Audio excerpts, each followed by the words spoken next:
நம்முடைய ஆண்டவர் எப்படிப்பட்டவரா? இந்த வசனத்துல சொல்லி இருக்குது, அவர் குருடரின் கண்களை திறக்கிற தேவன். அல்லேலூயா. அவர் குருடரின் கண்களை திறக்கிறவர். அடுத்து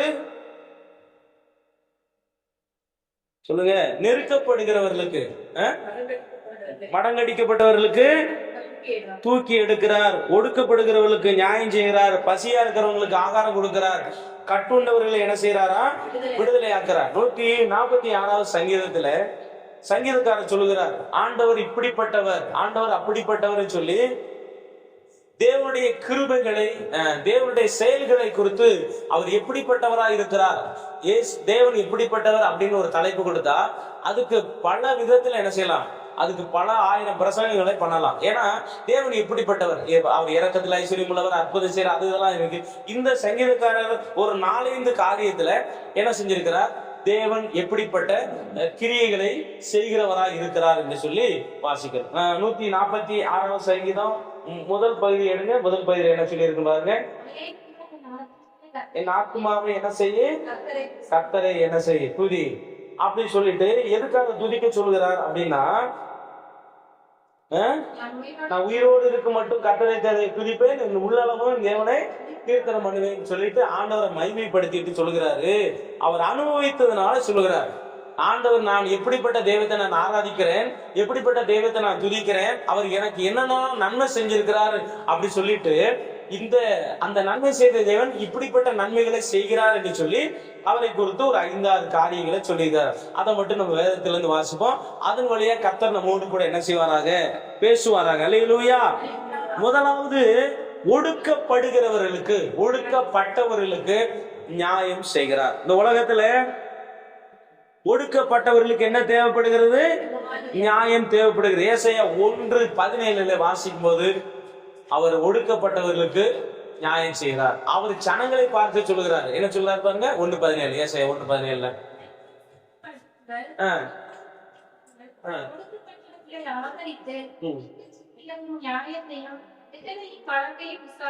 ஒடுக்கப்பட்டவங்களுக்கு என்ன செய்யுங்க, ஆதரிங்க, நியாயம் செய்யுங்கன்னு ஆண்டவர் சொல்லி இருக்கிறார். இந்த உலகத்துல உண்மையாய் ஒடுக்கப்படுகிறவர்களுக்கு நியாயம் கிடைக்கிறதா அப்படின்னா கிடைக்காது.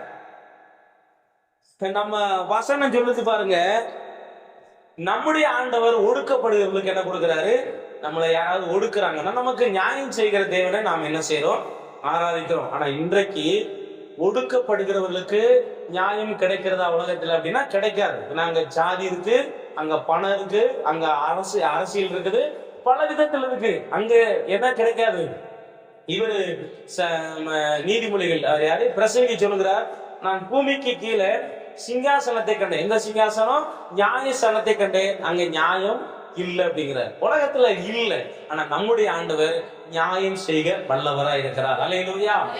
சொன்னார், 3ஆம் 4ஆம் தலைமுறை வரைக்கும் நான் என்ன செய்வேன், நியாயம் விசாரிப்பேன் அப்படிங்கிறாரு. நமக்கு ஒருவர் தீமை செய்யறாங்கன்னா நம்ம தீமை செய்து விட்டு அவங்க போனாலும் அந்த 3ஆம் 4ஆம் தலைமுறை வரைக்கும் என்ன உண்டு, சாபம் உண்டு, தண்டனை உண்டு. அதனால ஒடுக்கப்படுகிறது. இப்ப பாருங்க, நம்ம இஸ்ரேல் ஜனங்கள் எகிப்து நாட்டிலே ரொம்ப அடிமையா இருந்தாங்க.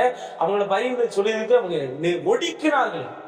அவங்க எவ்வளவா ஒடுக்கினார்களோ அவ்வளவா அவங்க என்ன செஞ்சாங்களோ பெருகினாங்க. இன்னைக்கு நம்முடைய உலகத்துல நிறைய நாடுகள் கிறிஸ்தவத்தை என்ன செய்கிறது, ஒடுக்குகிறது, நெருக்குகிறது, சட்டம் போட்டு அதை போட்டு இதை போட்டு. ஆனாலும் அது வளர்ந்து கொண்டே பெருகி கொண்டே தான் என்ன செய்கிறது இருக்கிறது. ஆமே. நல்ல ஒடுக்கப்படுகிறவர்களுக்கு நியாயம் செய்கிறார். நம்முடைய வாழ்க்கையில நம்ம ஒடுக்கப்படும் போது, நெருக்கப்படும் போது தேவன் நமக்கு என்ன கொடுக்கிறாரு, நியாயம் கொடுக்கிறார், நியாயம் செய்கிற தேவனாக இருக்கிறார். அல்லேலூயா. இன்னொரு சில வசனங்களை வாசிப்போம். 1 சாமுவேல் 22ஆம் அதிகாரம் 2வது வசனம், 22:2. 1 சாமுவேல்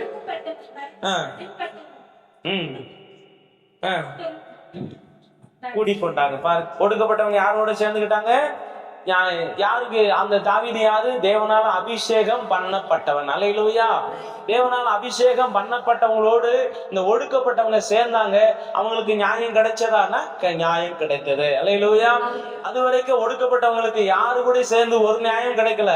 ஆனா அபிஷேகம் பெற்ற தாவீதோடு கூட இருக்கும்போது அவர்களுக்கு நியாயம் கிடைச்சது. பின்னாட்களில் அவர்கள் அந்த தேசத்துல ஆளுகிறவராக என்ன செஞ்சாங்க? மாறினாங்க. கர்த்தருக்கு மகிமை உண்டாகட்டும். அல்லேலூயா. யாத்திராகமத்துல என்ன செஞ்சது? 1ஆம் அதிகாரம் 12ஆம் வசனத்துல இஸ்ரவேல் ஜனங்களை அவங்க என்ன செஞ்சாங்கன்னா ஒடுக்கினாங்க. அவங்க ஒடுக்குனாலும் அவங்க பெருக ஆரம்பிச்சிட்டாங்க. சில நேரத்துல நம்ம ஒடுக்கப்படுதல் ஏன் வருகிறது அப்படின்னு ஒரு சில கேள்விகளுக்கு ஒரு 2-3 வசனத்தை வாசித்துட்டு நம்ம ஒடுக்கப்படுதல்லாம் அப்படியே நெருக்கி ஒன்றுமில்லாமல் பாருங்க. 2 விதத்துல மனுஷன் ஒடுக்கப்படுறான். ஒன்று வெளிப்படையா கடன், வியாதி, துன்பம், துயரத்தினால ஒடுக்கப்படுறான். இன்னொரு பக்கம் ஆவிக்குரிய நிலைமையில என்ன செய்யறான்? ஒடுக்கப்படுகிறான். அவங்க கர்த்தருக்குள்ள வளரக்கூடாதபடி, வளர்ந்து பெருகாதபடி ஒடுக்கப்படுகிறான். இந்த 2 விதமான ஒடுக்குதல் இருக்கு. நம்ம இந்த 2 தீமைகளுக்கும் நம்மளை கர்த்தர் விலக்கி என்ன செய்யணும்? காப்பாற்ற வேண்டும். அல்லேலூயா. சரி, வாசிங்க. நியாயாதிபதிகள் 6ஆம் அதிகாரம் 9வது வசனம்.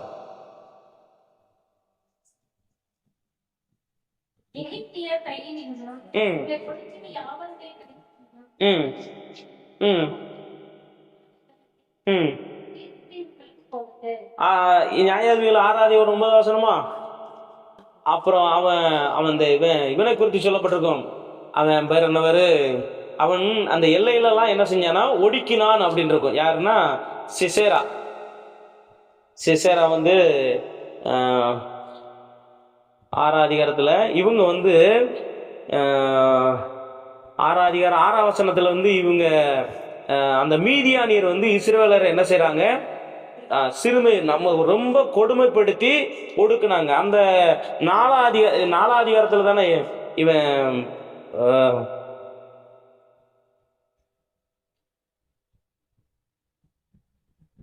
4ஆம் அதிகாரம் 3ஆம் வசனம் இருப்புறாரோ கொடுமையாக ஒடுக்கினான். கொடுமையா ஒடுக்கினான் அப்படின்றது. அவன் யாரு? கானானிய அந்த ராஜா, அவருடைய தளபதி சிசேரா சொல்லி இருக்கு. கொடுமையா ஒடுக்கினான் அப்படின்றது. இப்ப நம்ம 2 விதத்துல நாம் ஒடுக்கப்படக்கூடாது. ஆமென். அல்லேலூயா. ஒன்று ஆவிக்குரிய நிலைமையில நம்ம ஒடுக்கப்பட கூடாது. மாம்சீகத்திலேயே நம்ம என்ன செய்யக்கூடாது? ஒடுக்கப்படக்கூடாது. நம்ம ஒடுங்க. இப்ப நம்ம சபை இருக்குன்னா சபையை பிசாசு நாளுக்கு நாள் என்ன செய்யறான்? எண்ணிக்கையை குறைத்து ஒடுக்கி கொண்டே இருக்கிறான். நம்ம என்ன செய்யணும்? பெருகணும். எண்ணிக்கையிலும் தரத்திலும் நம்ம என்ன செய்யணும்? பெருகணும். ஆனா இஸ்ரவேல் ஜனங்கள் அந்த இஸ்ரவேல் புத்திரர் கொடுமையா ஒடுக்குனானா அதுக்கு முன்னாடி என்னன்னா அவங்க ஆண்டவரை மறந்துட்டாங்க. அவருடைய கிரியைகளை என்ன செஞ்சாங்க? மறந்தாங்க. ஆண்டவரை நேசிக்கிற, ஆண்டவரை ஆராதிக்கிறதுல, ஆண்டவரை தொழுது கொண்டதுல பிரயாசம் ஒன்றுமே இல்லாம எல்லாத்தையும் அவங்க விட்டதுனாலதான் இஸ்ரவேல் ஜனங்களை ஆண்டவர் எதிரினுடைய கையில என்ன செஞ்சாரு? விட்டுட்டார். இன்னைக்கு நிறைய ஆண்டுடைய பிள்ளைகளுடைய வாழ்க்கையில ஒடுக்கப்படுதல், நெருக்கப்படுதல் என்ன செய்யுது? கடந்து ஓடுது. அதனாலதான் அப்படியே ஒருவேளை இருந்தாலும் இரக்கமுள்ள தேவன் என்ன செய்கிறார்? இரக்கம் பாராட்டி ஒடுக்கப்படுகிறவர்களுக்கு என்ன கொடுக்கிறாரு? நியாயம் செய்கிறார். அல்லேலூயா. கூட பேசுவாராக. கர்த்தருக்கு மகிமை உண்டாகட்டும். 105வது சங்கீதம் 15வது வசனம். 105வது சங்கீதம் 15வது வசனத்துல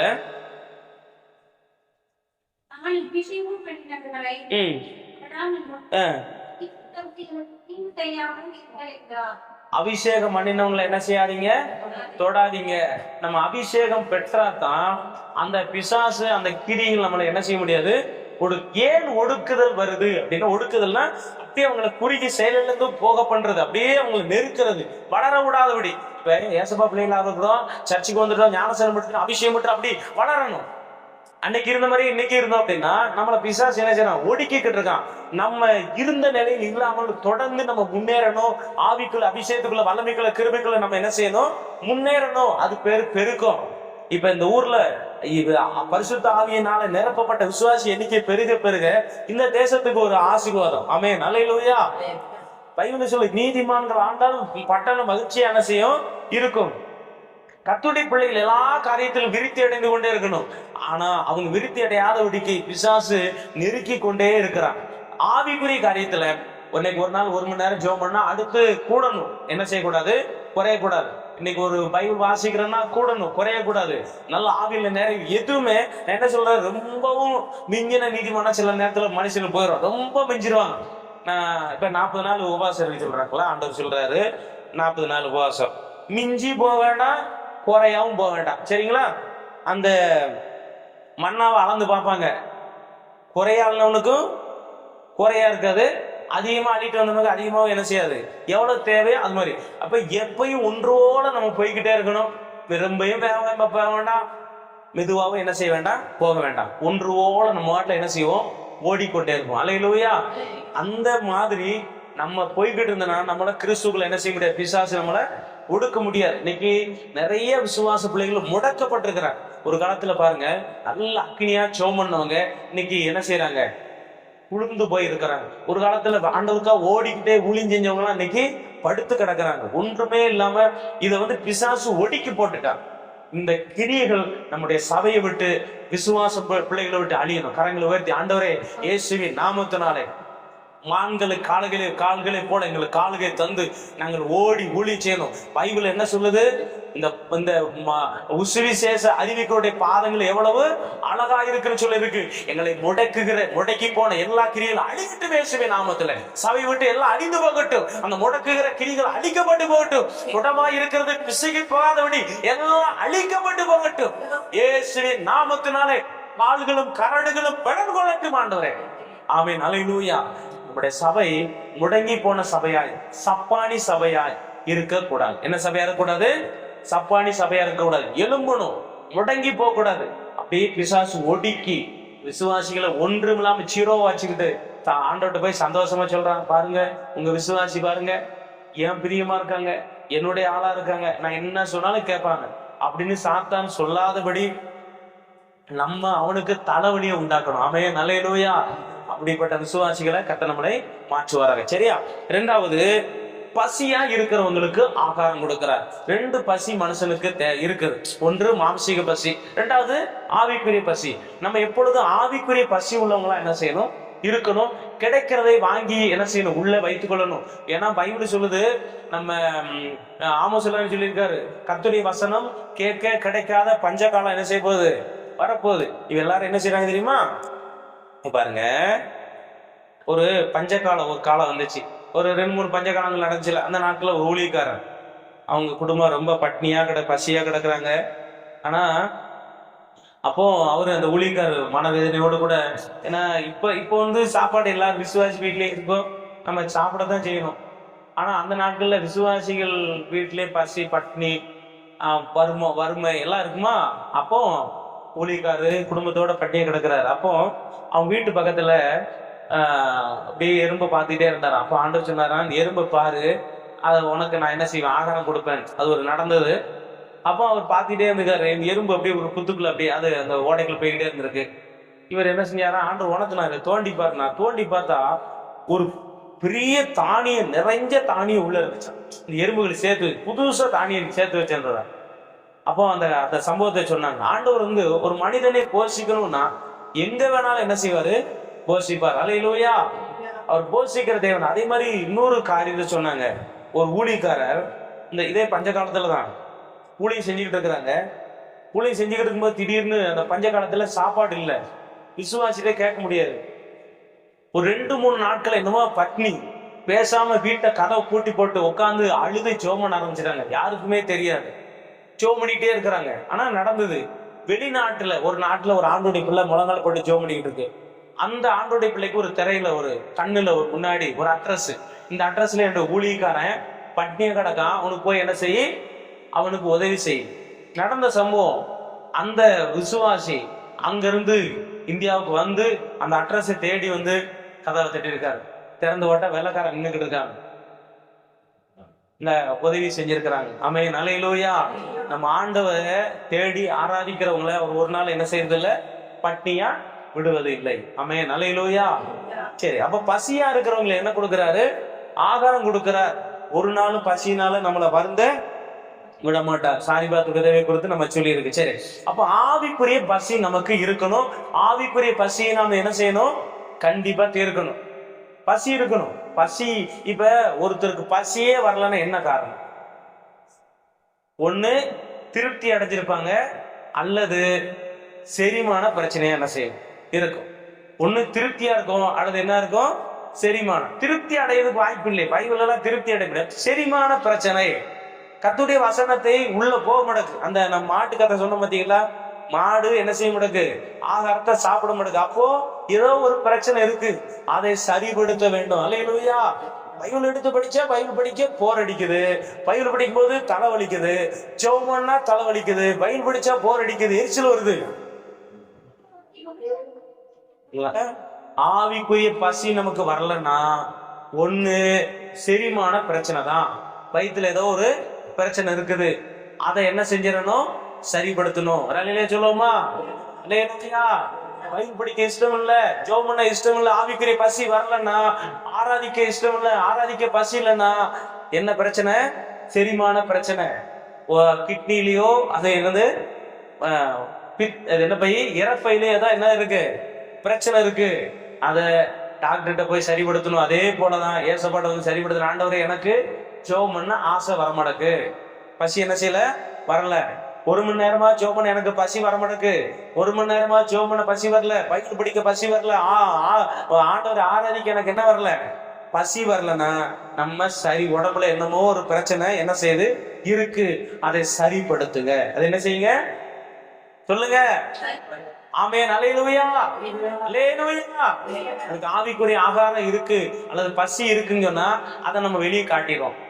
காட்டுவோமா, காட்ட மாட்டோமா? எத்தனை மணிக்கு சாப்பிடுவோம்? இப்ப நம்ம நார்மலா ஒரு 8-9 மணிக்கு சாப்பிடறோம். பசி வந்துச்சுன்னா எத்தனை மணிக்கு சாப்பிடுவோம்? சாப்பாடு ரெடியா இருக்குன்னு 6 மணிக்கு என்ன செஞ்சிருவோம், சாப்பிடுறோமா இல்லையா? சொல்லுங்க, ஆமாவா இல்லையா? அடுத்த கேள்வி, இப்ப ஞாயிற்றுக்கிழமை உங்களுக்கு பசி இருக்கா, ஆவிக்குரிய பசி இருக்கா? ஆராதனை எத்தனை மணிக்கு? அப்ப பசி எத்தனை மணிக்கு வரணும்? 9:30 வரணும். வந்துச்சா? ஏ பாப்பா வந்துச்சா? இங்க கவனி, அத வச்சுட்டு இங்க கவனி. வந்துச்சா வரலையா தெரியல, கேட்டீங்களா? அப்போ ஏதோ செரிமான கோளாறு, ஏதோ செரிமான கோளாறு, அதை சரிப்படுத்தும். ஆமென். அல்லேலூயா. அல்லேலூயா. திருப்தி எல்லாம் யாருமே அடைய முடியாது. பரலோகத்துக்குரிய பொக்கிஷத்தை திருப்தி அடைய முடியாது. பசி எடுக்கணும், சரியா? பசி உள்ளவங்களுக்கு ஆகாரம் கொடுக்குறாங்க. கண்களை மூடி, ஆண்டவரே எத்தனையோ பேர் எங்க தேசத்துல உலகத்துல எத்தனையோ நாட்டுல மாம்சீக ஆகாரம் இல்லாம இருக்கிறாங்க, அவங்களுக்கு நீங்க ஆண்டவரே ஆகாரத்தை கொடுப்பீராங்க. நமக்கு சாப்பாடு கொடுத்துருக்கா, கத்தரை சோதரிக்கலாமா? சோதரம் சோதரம். 3 வேளை நமக்கு மாம்சீக ஆகாரம் கொடுத்திருக்கிறாங்க, சோதரம். அதே போல ஆகாரம் அவர்களுக்கு கிடைக்கட்டும். சரி, 2வது ஆவிக்குரிய ஆகாரம் நமக்கு கிடைக்குது, எத்தனை பேருக்கு கிடைக்கல, அதுக்காக அவங்களுக்கு கிடைக்க கத்தரை சோதரிக்கலாம். சோதரம் சோதரம் சோதரம் சோதரம். சோதரம். சரியா? 2 ஆகாரம் நமக்கு கொடுத்திருக்கிறாரு, எத்தனை பேருக்கு கிடைக்கல. நமக்கு அந்த 2 ஆகாரம் கொடுத்திருக்காரு. 2 ஆகாரம் எத்தனை பேருக்கு கிடைக்காம இருக்கு, தேவன் நமக்கு. 3வதாக கட்டுண்டவர்களை கர்த்தர் என்ன செய்யறாரு, விடுதலை ஆக்குகிறார். சரியா? ஒரு சில வசனங்களை வாசிப்போம். யோவான் 8ஆம் அதிகாரத்துல நம்ம ஏசப்பா சொல்லுவாரு, குமாரன் விடுதலை ஆக்கினால் சத்தியத்தை அறிவீர்கள், சத்தியம் உங்களை விடுதலை ஆக்கு. கொரிந்தியர்ல வாசிக்கிறோம், பரிசுத்த ஆவி எங்கேயோ அங்கே விடுதலை உண்டு. இந்த 3 வசனம் வந்து யோவான் 8:32, 8:36, 2 கொரிந்தியர் 3:17. இந்த 3லயும் குமாரன், சத்தியம், பரிசுத்த ஆவி 3 சொல்லிருக்கு. சரியா? ஆனால் மத்தேயு 18ஆம் அதிகாரம் 27வது வசனத்தை வாசிங்க. மத்தேயு 18:27. அந்த ஊழியக்காரனுடைய ஆண்டவர்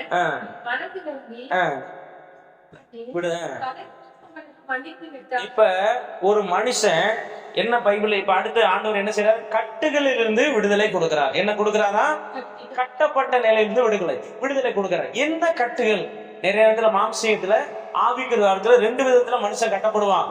பாவத்துல கட்டப்பட்டிருப்பான், சாபத்துல கட்டப்பட்டிருப்பான், பிசாசுல என்ன செய்வான், கட்டப்பட்டிருப்பான். இங்க ஒரு மனுஷன் கட்டில இருந்து விடுதலை ஆவான். என்ன கட்டுனா, கடன். என்ன கட்டு? கடன். இப்ப மாம்சத்துல கடனாலேயே நம்ம சில நேரத்துல இருக்கிறோம். சூழ்நிலை, இப்ப வீடு கட்டினா கொஞ்சம் கடன் வாங்கிட்டாங்க, செய்ய முடியும். எதை செஞ்சாலும் சில கடன், அது நியாயமான கடனை வந்து கர்த்தரை என்ன செய்ய மாட்டாருன்னா அதை பொருளை தள்ள மாட்டார். நியாயமா கடன் வாங்குறோம் அப்படின்னு தள்ள மாட்டாரு.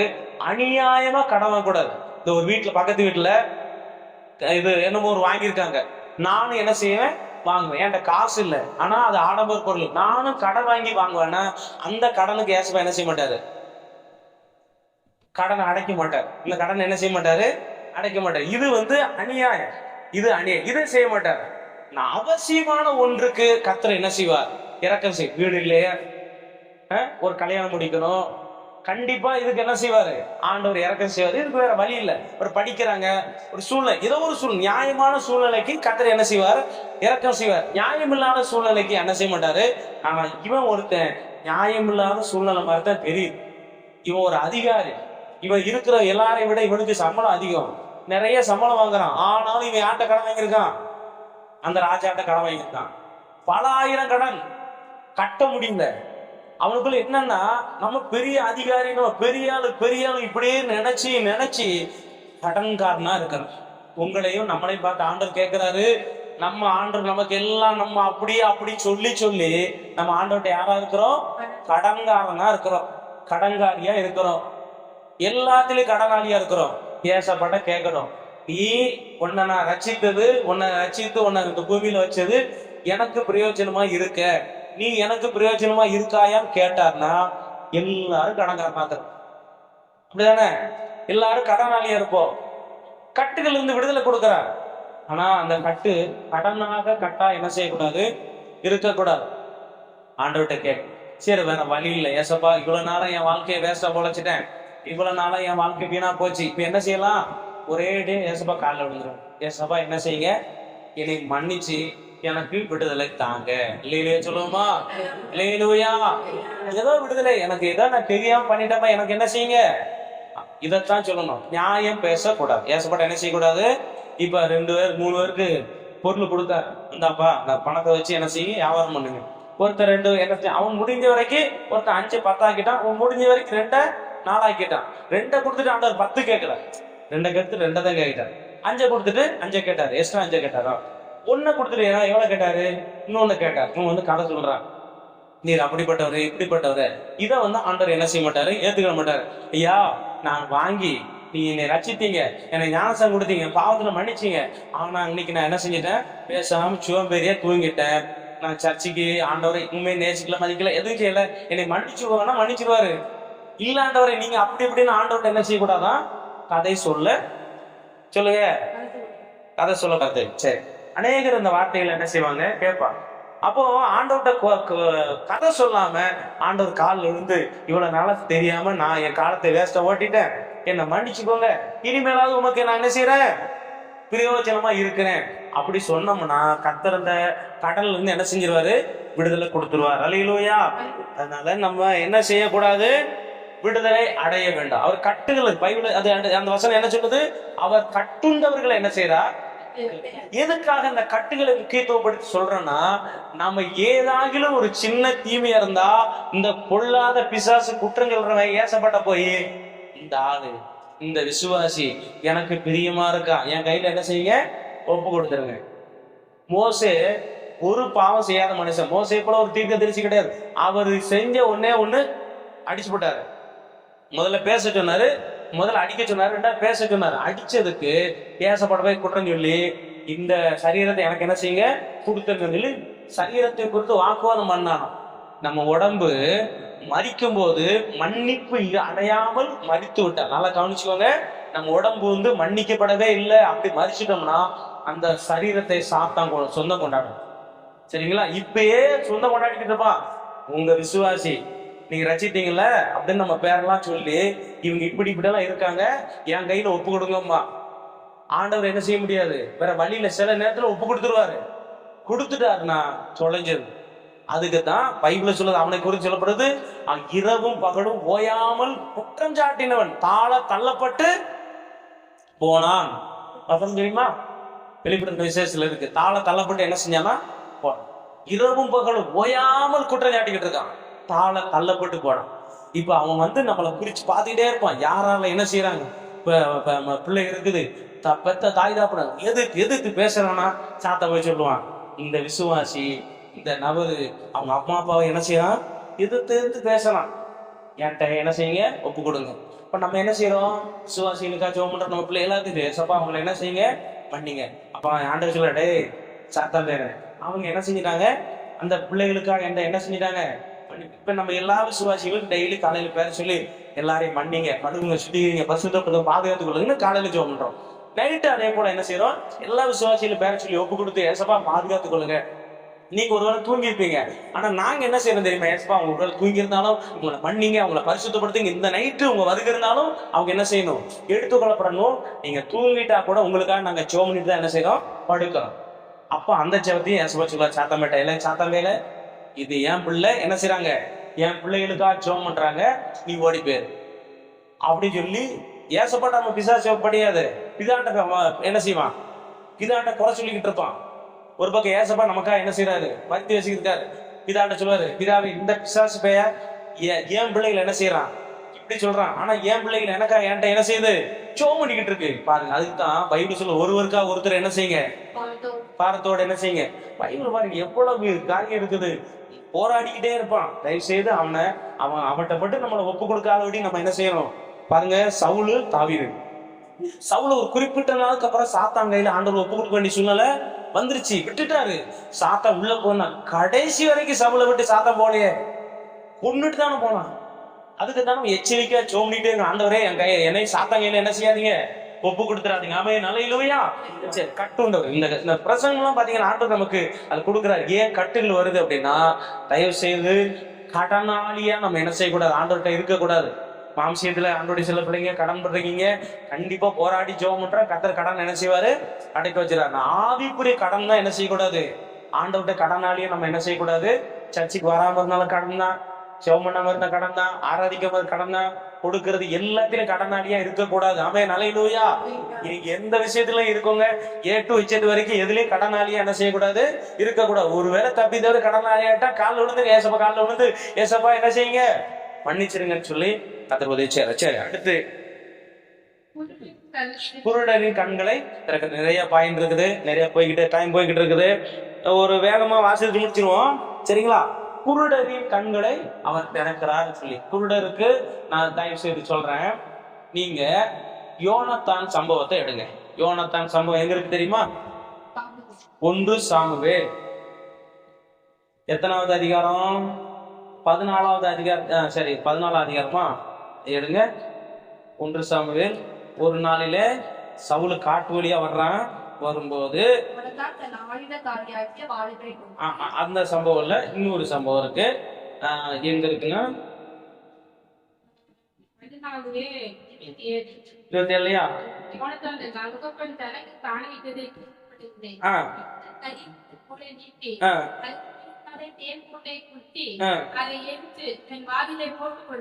இப்ப ஜனங்கள் எல்லாரும் காட்டுக்கு வர்றாங்க சரிங்களா. 26 வசனத்துல என்ன செய்யுது, ஜனங்கள் எல்லாரும் காட்டுக்கு வர்றாங்க. வரும்போது தாவீது சவுல் ராஜா என்ன சொல்றான், நான் சொல்ற வரைக்கும் யாரும் என்ன செய்யக்கூடாது, சாப்பிடக்கூடாது. இப்ப பட்னியா கிடக்குறாங்க, பட்னியோட எதிரியோட எப்படி சண்டை போட முடியும். ஆனா வரும்போது ஒரு காட்டுல வர்றான், தேன் ஒரிஜினல் தேன் ஒழுகிட்டு இருக்கு. யோனத்தான் என்ன செய்யறான், ஈட்டி வச்சு குத்தி அதை எடுத்து வாயில போட்டோம்னா கண்ணு தெளிவானதும். பாருங்க, தேன் கண்களுக்கு மருந்து. அல்லேலூயா. போட்ட உடனே கண்ணு தெளிவாயிருச்சு. இப்ப குருடனா இருக்கிறவன் என்ன செய்யணும், பார்வை அடை. தேன் எதற்கு ஒப்பிட்டு சொல்லப்பட்டிருக்கு, வேத வசனம் தேனுக்கு ஒப்பிட்டது. வேத வசனம் தேனிலும் தேன்குட்டிலிருந்து ஒழுகும் தெளி தேனிலும். இப்ப அனிதனமும் வேத வசனத்தை நம்ம படிச்சாதான் நம்ம குருட்டுத்தன்மை வெளியே போகும். அல்லேலூயா. நிறைய ஆண்டுடைய பிள்ளைங்க குருடராக இருக்கிறாங்க. குருடரின் கண்களை திறக்கிறார். இன்னைக்கு குருடன், இன்னைக்கு நிறைய கள்ள உபதேசக்காரன் வந்தது எதனால வந்தான், எதுக்காக கள்ள உபதேசக்காரன் பெருகினான்னா அவனுக்கு அந்த உண்மையான சத்தியம் தெரியல. இன்னொரு வசனம் இருக்கு பாருங்க, 2 கொரிந்தியர் 4வது அதிகாரம் 4வது வசனம் வாசிங்க. 4வது அதிகாரம் 4வது வசனம். மகிமையான ஒளி பிரகாசமாகாதபடி இந்த பிரபஞ்சத்தின் தேவனானவன் அவர்கள் மனசு கூடாக்கி வச்சிருக்கானா. அப்ப அந்த குருட்டுத்தன்மை போகணும்னா வேத வசனம் நமக்குள்ள போகணும். அல்லேலூயா. அதுக்கு வேத வசனத்தை தியானிச்சுட்டே இருக்கணும், படிக்கணும், மனப்பாடம் பண்ணணும், சோதனை சொல்லணும். நம்ம இதெல்லாம் செஞ்சுக்கிட்டு இருந்தா தான் நம்ம ஆவிக்குரிய குருட்டுத்தன்மை என்ன செய்யும், நம்மளை விட்டு போகும். நம்ம குருடரா இருந்தால் என்ன நடக்கும், குருடரா இருந்தால் இந்த ஏசப்பா சொல்லுவாரு, மத்திய 23 அதிகாரத்துல இருக்கு இல்லையா, 15 16 வாசிங்க. மத்திய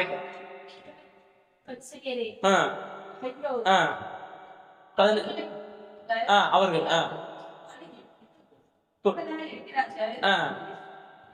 வழிகாட்டினா குளிக்கான விடுவாங்க. இந்த குருடன் யாரு?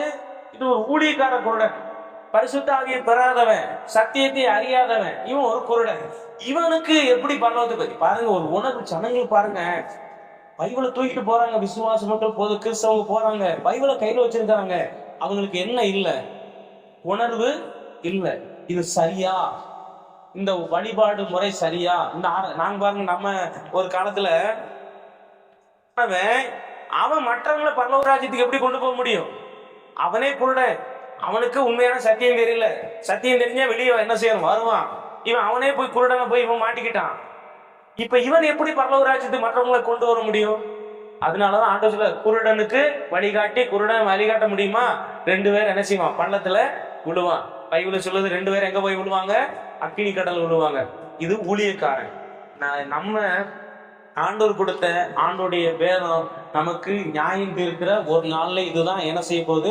நியாயம் தீர்க்க போறது. குருடனா இருந்தால் அவன் ஒன்றையும் கவனிக்க மாட்டான். 4 ஒரு 5 குருடங்களா யானை வாங்க போயிருக்காங்க. யானை வாங்க போனோன்னு ஒரு குருடன் இருக்கான், யானை எப்படி இருக்கணும்? ஒருத்தர் தடை பார்த்து வைத்த தடை பத்தியே யானை செவர் மாதிரி இருக்குன்னு இருக்கான். யானை எப்படி செய்யுது? சரி, ஒருத்தன் காலை பிடிச்சு பார்த்துட்டு யானை பனைமரம் மாதிரி இருக்கு அப்படின்னு இருக்கான். இன்னொருத்தன் வாழை பிடிச்சு பார்த்துட்டு இது முடி அப்படின்னு இருக்கான். தும்பிக்கையை படுத்துட்டு ஒவ்வொருத்தரும் ஒவ்வொன்னு சொன்னான். ஆனா குருடனுக்கு ஒரு 4 குருடனும் 4 விதமா சொன்னாங்க. எதை? யானைய. இன்னைக்கு பரிசுத்த தெய்வம் நமக்கு வேதம் கொடுத்திருக்கிறாரு. இதே வேதத்தை வச்சுக்கிட்டு உண்மையை போதிக்கலன்னா என்ன நடக்கும்? அக்கினி கடல் அவங்களுக்கு என்ன செய்யுது? ரெடியா ஆயத்தமா என்ன செய்யுது? இருக்கு. போறவங்களுக்கும் அதுதான், போதிக்கிறவங்களுக்கும் அதுதான். தப்பிக்க வேண்டும். அல்லேலூயா. நமக்கு ஆண்டவர் கண்ணு திறந்திருக்கிறார். ஆவிக்குரிய கண்ணை என்ன செஞ்சிருக்கிறாரு? திறந்திருக்கிறார். கர்த்தருக்கு கோடான கோடி சோத்திரம். அல்லேலூயா. சத்தியத்தை அநியாயமா போதிக்கிறவன் பூரா என்ன செய்வான்? சரி, நிறைய குருடை பத்தி நிறைய இருக்கு. இன்னும் 2 பாயிண்ட் இருக்கா? மடங்கடிக்கப்பட்டவங்க. மடங்கடிக்கப்பட்டவனா பிசாசு ஒருத்தனை விழு வச்சு எழும்பவே முடியாதோடி எதுலயும் உன்னை போட்டு அடிச்சிட்டான், எழும்பவே முடியாது. ஆனாலும் கர்த்தர் என்ன செய்யறார்? இரக்கமுள்ளவர், எழும்ப செய்கிறார். அல்லேலூயா. நம்ம எழும்பவே முடியலன்னு கிடப்போம்னு வச்சுக்கோங்களேன், ஏசப்பட்ட சொல்லுவோம், ஆண்டவரே இதெல்லாம் ஆண்டவர் உதவி செய்கிறார். இவங்களுக்கு எல்லாம் என்ன செய்யறாரு? இப்ப நீங்க எழும்ப முடியல, உங்க குடும்பத்துல எழும்ப முடியல, உங்க வாழ்க்கையில எழும்ப முடியலன்னா தேவன் இரக்கம் செய்வார். அல்லேலூயா. ஆண்டவர் என்னை தூக்கி விடும். என்ன செய்யும்?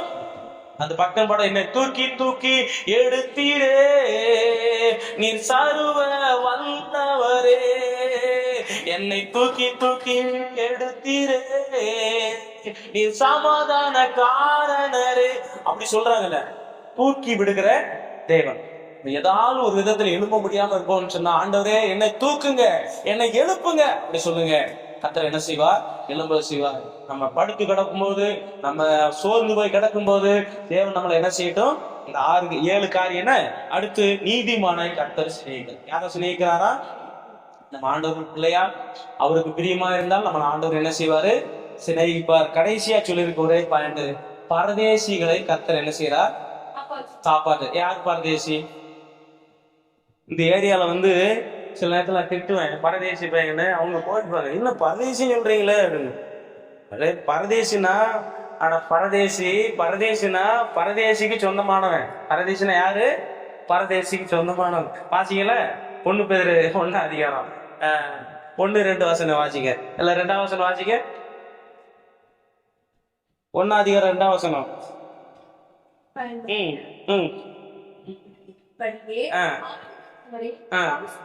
வாக்குதலுக்கும் ரத்தம் தெளிக்கப்படுது. தெரிந்து கொள்ளப்பட்ட பரதேசி யாரா? நம்ம யாரா? நம்ம பேர் என்ன? வேறு பரதேசின்னா வேற ஒண்ணு இல்ல, இந்த பூமிக்கு சொந்தக்காரங்க அல்லன்னு அர்த்தம். இந்த பூமிக்கு சொந்தக்காரங்க கிடையாது. நம்ம பரலோகத்துக்கு சொந்தக்காரங்கிறதுக்கு தான் அர்த்தம் தான் என்னது? பரதேசி. அல்லேலூயா. பரதேசின்னு சொன்னா சில நேரத்துல தவறா நினைக்கிறாங்க. பரதேசி அப்படின்னா பவுல் சொல்றாரு, நாம் அந்நியரும் பரதேசிகளுமா இருக்கிறோம். இவர் பேதுரு சொல்றாரு, தெரிந்து கொள்ளப்பட்ட பரதேசிகளுக்கு. நமக்கு ஒரு பேரு பரதேசி அப்படின்னா பூமிக்குரியவங்க அல்ல, பரலோகத்துக்குரியவங்க. சரியா?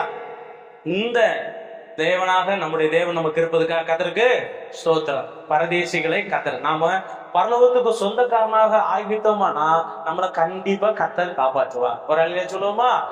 அல்லேலூயா. பரலோகத்துக்கு சொந்தக்காரன் ஆகிட்டா நம்ம யாரு? பரதேசி. அந்த பரதேசிகளை கத்தர் என்ன செய்யறார்? காப்பாற்றுகிறார். பரலோகத்துக்கு சொந்தக்காரங்க தான் பரதேசி, அவங்கள கத்தர் காப்பாற்று. இந்த 7 காரியத்துக்காக நம்ம ஜெபம் பண்ண போறோம். ஒவ்வொன்றா சொல்லுங்க. ஆண்டவரே, ஆண்டவரே ஸ்தோத்திரம் ஐயா, ஸ்தோத்திரம் ஸ்தோத்திரம். எனக்கு ஒடுக்கப்பட்டவர்களுக்கு நியாயம் செய்கிறார். நம்ம மாம்சீகத்திலும் சரி, ஆவிக்குரிய வாழ்க்கையிலும் சரி, நம்ம ஒடுக்கப்பட்டிருப்போம். ஆனால் நமக்கு கர்த்தர் நியாயம் செய்வார். சரியா? பிசாசு ஒடுக்கினால் அவனுக்கு அடிச்சு நொறுக்கி நமக்கு நியாயம் செய்வார். பசியா இருக்கிறவர்களுக்கு ஆகாரம் கொடுப்பார். நமக்கு 3 வேளை ஆண்டவருக்கு ஆகாரம் கொடுக்கிறார். எத்தனையோ பேருக்கு சாப்பாடு இல்லாம இருக்கிறாங்க. கர்த்தரவங்களை நினைக்கிறோம், அவங்களுக்கு ஏசப்பா இரக்கம் செய்யுங்க. அதே போல ஆவிக்குரிய பசி நமக்கு வரணும். பசி இல்லாது இருந்தால் அந்த இடம் நம்ம சரியில்லைன்னு அர்த்தம். 3வதாக கட்டுண்டவர்களை கர்த்தர் விடுதலை ஆக்குகிறார். இன்றைக்கு ஆவிங்கிற மாம்சத்துல என்ன கட்டுகள் இருந்தாலும் கர்த்தர் கட்டுகளை உடைப்பாராக. வியாதிங்கிற கட்டு, பாவங்கிற கட்டு, சாப கட்டு, சோதர பிசாசு கட்டு, மரண கட்டு, எல்லா கட்டும் இயேசு கிறிஸ்துவின் நாமத்துல உடைந்து போகட்டும், உடைந்து போகட்டும், உடைந்து போகட்டும். இயேசு கிறிஸ்து நாமத்துல உடைந்து போகட்டும், எல்லா கட்டும் உடையட்டும். ஆண்டவரே ஸ்தோத்திரம் ஐயா, ஸ்தோத்திரம். குருடனுடைய கண்களை கர்த்தர் திறக்கிறார். மனங்கடிக்கப்பட்டவங்க இனிமே எழும்ப முடியாதுன்னு சொல்லி பிசாசுங்க எழும்பி அவனை மேற்கொள்ளக்கூடிய வல்லமையினால கர்த்தர் நம்ம என்ன செய்யட்டும்? நிரப்பட்டு இயேசுவின் நாமத்தினால். அல்லேலூயா. நீதிமானை கர்த்தர் சிநேகிக்கிறார், பரதேசிகளை கர்த்தர் காப்பாற்றுகிறார். நான் பரலோகத்துக்கு சொந்தமானவன், என்னை கர்த்தர் கண்டிப்பா காப்பாற்றுவார். ஆமென். அல்லேலூயா. ஆண்டவர் சமூகத்தில் எழுந்து நிற்போமா? ஆண்டவரே உமக்கு நன்றி செலுத்துகிறோம். வல்லமைக்கா சோதரம், கிருபைக்கா சோதரம். ஆண்டவரே நன்றியோடு சோதரிக்கிறோம், சோதரிக்கிறோம், சோதரிக்கிறோம். ஏசப்பா நாங்கள் உமக்கு நன்றி செலுத்துகிறோம். அல்லேலூயா, அல்லேலூயா. உமக்கு நன்றி செலுத்துகிறோம். அந்த கட்டுகளில் இருந்து விடுதலைக்கா ஜெபம் பண்ணுவோம். ஏசப்பா என்னுடைய வாழ்க்கையில் ஆவிக்குரிய மாம்சை கட்டுகளில் இருந்து கர்த்தர் விடுதலை ஆக்கும்படியே சோதரம். இயேசுவின் நாமத்தில் விடுதலை ஆக்குவீராக. என்னுடைய கடன் விடுதலை ஆகட்டும். என் கடனில் இருந்து விடுதலை தாங்க. நான் உங்களிடத்தில் அநியாயமா கடன் பெற்றிருப்பேனால் என் கடனை மன்னியும், மன்னியும், மன்னியும், மன்னியும். உமக்கு நான் ஆண்டவரே, நான் என்னென்னலாம் நான் செய்யணுமோ அதை செய்யாதபடி நான் ஒருவேளை கடனாளியா இருப்பேனானால் என்னை மன்னியும், என் கடனை மன்னியும். அந்த தலைவன் சொல்லுவான், அவன் காலில் விழுந்து, ஆண்டவர் காலில் விழுந்து என் மேல கிருபையாயிரும். ஆண்டவர் அந்த கடனையெல்லாம் மன்னிச்சிடாரே, என் கடனை மன்னியும், என் மனைவி பிள்ளைகள் கடனை மன்னியும், வந்திருக்கிற பிள்ளைகளுடைய எல்லா கடனை மன்னிங்கப்பா. ஆவிக்குரிய காரியத்துல நாங்க எந்த காரியத்துல எல்லாம் கடனா இருக்கிறோமோ எங்கள் கடன்களை மன்னிப்பீராக. ஒருவேளை மாம்சீகத்துல எங்க பிள்ளைங்க இந்த சத்தத்தை கேட்கிற பிள்ளைங்க யாரெல்லாம் கடனோடு இருக்காங்களோ ஏசப்பா அந்த கடன் பட்டு அந்த பிள்ளைகளுக்கு இரக்கம் செய்து அந்த கடனை அடைப்பதற்கு நீங்க உதவி செய்யுங்க ஆண்டவரே. அந்த கடன் அடைப்பதற்கு நீங்க உதவி செய்யுங்க ஆண்டவரே. அந்த கடன் அடைப்பதற்கு நீங்க உதவி செய்யுங்க ஆண்டவரே. அந்த கடன் அடைப்பதற்கு உதவி செய்யுங்க ஆண்டவரே. அதே போல விடுதலைக்காக செபிக்கிறோம். கட்டுண்டவர்களை கர்த்தர் விடுதலை ஆக்குகிறார். என்ன கட்டு இருந்தாலும் கட்டுகள் உடையட்டும், பிசாசு கட்டுகள் உடையட்டும், மந்திரவாத கட்டுகள் உடையட்டும், பில்லி சூனி கட்டுகள் உடையட்டும், பாவ கட்டுகள் உடையட்டும், சாபங்கள் உடைந்து போகட்டும், வியாதிகள் உடைந்து போடு, வியாதி கட்டு உடையட்டும் இயேசுவின் நாமத்தினால். ஏசப்பா சொன்னாரு, 18 வருஷமாய் கட்டப்பட்டிருந்த இந்த ஆபிரகாமின் குமாரன்